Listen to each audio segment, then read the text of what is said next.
नमस्कार, radio money 9 पर आपका बहुत बहुत स्वागत है। मैं हूं आपके साथ मीनू शर्मा और आप सुन रहे हैं corporate central. Reliance Disney merger के बाद कैसी होगी एंटरटेनमेंट सेक्टर की तस्वीर? क्षमता विस्तार को लेकर क्या है वीनस पाइप्स की योजना? ब्राइटकॉम ग्रुप पर सेबी का क्या है फैसला? बताएंगे आपको और इसके अलावा भी होंगी कॉर्पोरेट जगत से जुड़ी कई बड़ी खबरें। तो चलिए शुरू करते हैं कॉर्पोरेट सेंट्रल। बुधवार शाम को रिलायंस इंडस्ट्रीज और वॉल्ट डिज्नी ने जेवी कंपनी बनाने के लिए स्ट्रैटेजिक करार किया है।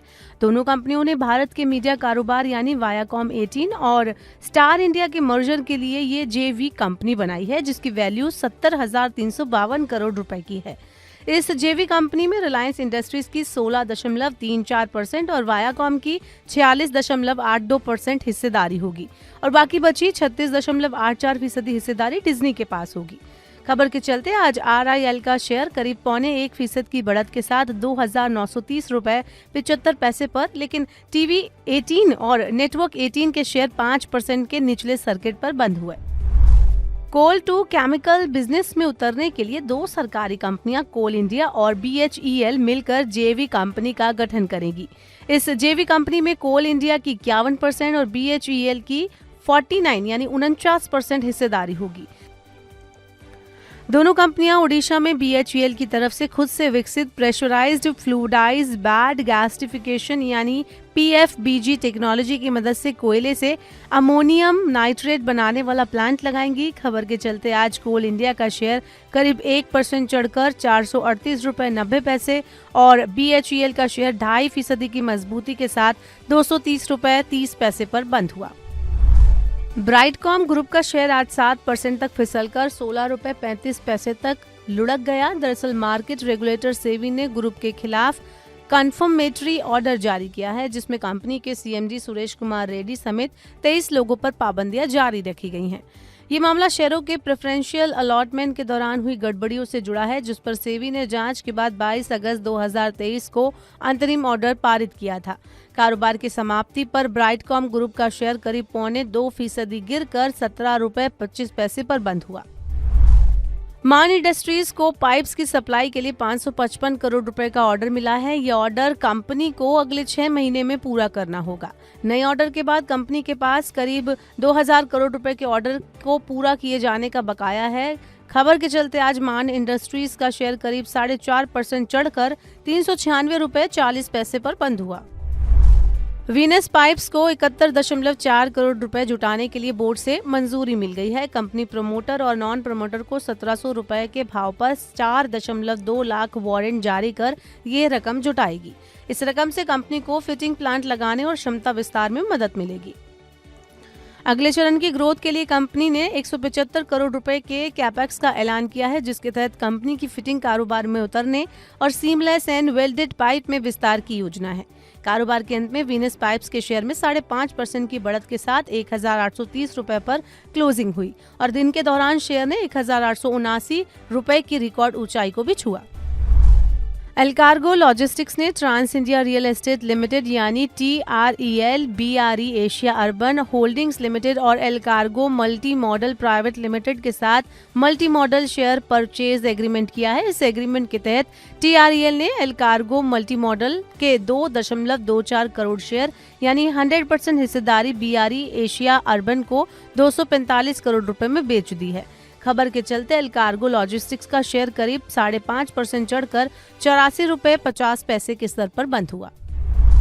स्टेट बैंक ऑफ इंडिया अपनी जनरल इंश्योरेंस और पेमेंट कारोबार से जुड़ी सब्सिडियरी कंपनियों को शेयर बाजार में लिस्ट करवाने जा रही है। सेबी के चेयरमैन दिनेश खारा के मुताबिक 18 से 24 महीने में SBI पेमेंट्स और SBI जनरल इंश्योरेंस शेयर बाजार में लिस्ट हो सकते हैं।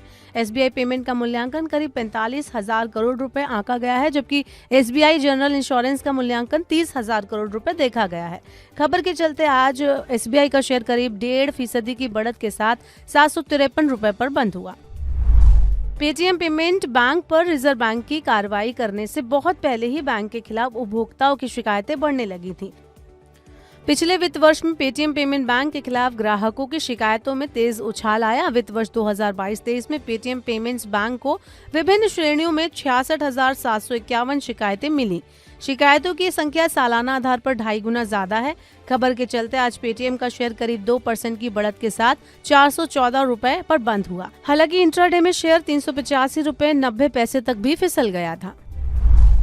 दूरसंचार विभाग यानी डीओटी की ओर से वोडाफोन आइडिया और अदानी डेटा नेटवर्क पर 5G सेवा लॉन्च करने में देरी के लिए लगाई हुई पेनल्टी को माफ करने पर विचार किया जा रहा है। रिपोर्ट के मुताबिक समय पर सेवा लॉन्च नहीं करने के लिए इन दोनों कंपनियों को दूरसंचार विभाग की तरफ से कारण बताओ नोटिस भेजा गया था और नोटिस के जवाब में कंपनियों ने कहा है कि वो सेवा लॉन्च करने के लिए फिलहाल पर्याप्त माहौल नहीं है। माना जा रहा है कि कंपनियों के जवाब से संतुष्ट होकर उन पर लगी पेनल्टी को माफ किया जा सकता है। खबर के चलते वोडाफोन आइडिया का शेयर करीब ½ और अदानी एंटरप्राइजेस का शेयर 2.5% चढ़कर 3,299 रुपए 90 पैसे पर बंद हुआ। जेबी केमिकल एंड फार्मा की प्रमोटर और प्राइवेट इक्विटी फर्म केकेआर की कंपनी में हिस्सा बेचने की योजना है। एक रिपोर्ट के मुताबिक केकेआर इस हिस्सा बिक्री के लिए सलाहकार को नियुक्त करने की तैयारी कर रही है। साल 2020 में केकेआर ने इस कंपनी का 53.83% हिस्सा 12,200 करोड़ रुपए में खरीदा था। खबर के चलते आज जेबी केमिकल्स एंड फार्मा के शेयर 3.5% से ज्यादा की गिरावट के साथ 1,543 रुपए के स्तर पर बंद हुए।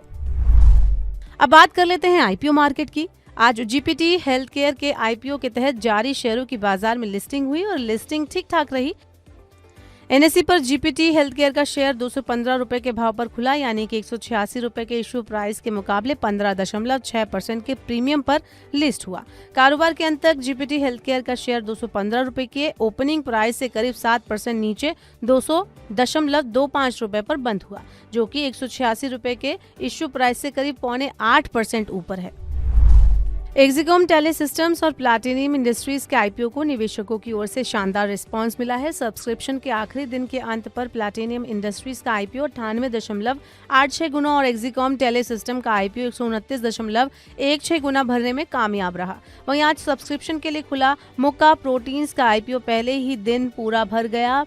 पहले दिन के अंत तक मुक्का प्रोटीन्स के आईपीओ को कुल 2.47 गुना ज्यादा बोलियां मिली। तो आज के कॉर्पोरेट सेंट्रल में फिलहाल के लिए इतना ही। इसे आपके लिए तैयार किया है हमारे सहयोगी संदीप ग्रोवर ने। बाकी और खबरों के लिए सुनते रहिए रेडियो मनी 9 और डाउनलोड कर लीजिए मनी 9 का मोबाइल ऐप।